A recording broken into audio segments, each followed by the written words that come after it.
Well, what happened to Destiny Rod? In the early days of Fisch, Destiny Rod is considered an endgame rod, requiring you 70% completion of bestiary to unlock this rod. It is quite a bit of a challenge unlocking this rod, since there is no Aurora totem in the early days. So that means you have to catch it pure luck.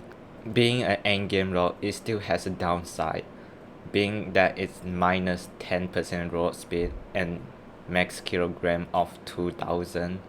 You can hardly catch any big fish than this. It can still catch almost everything in the early days of Fisch. There's no megalodon, whale sharks, or anything like that. But what makes this rod the most let down rod ever for being 190,000 coins is that it does not have a good passive at all. Even in the early days, it doesn't even have one.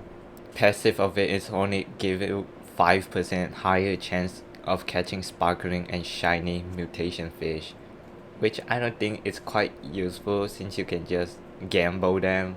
It is already considered a bad rod in the beginning, but I still go for it. I kinda regret it. I could have bought mythical rod to farm more money for it. But then another update came that include Trident rod, and that changed absolute everything. Like Trident rod is like the best right now as of for farming money beside Rod of the Dead. When Trident rod released, it has a good stats compared to Destiny rod. It even has two passive, one being that it can stun fish and then mutation for money multiplier, which makes it a good rod.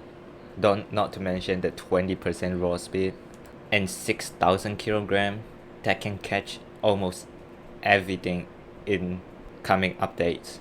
This is where the downfall of Destiny Raw begins, given that it's useless for finishing your bestiary now. And then the 215 logs is not working because there's Aurora totem now. Can this rod even be saved by buffing it? Since there's more fish to catch now, 70% must be hard, right?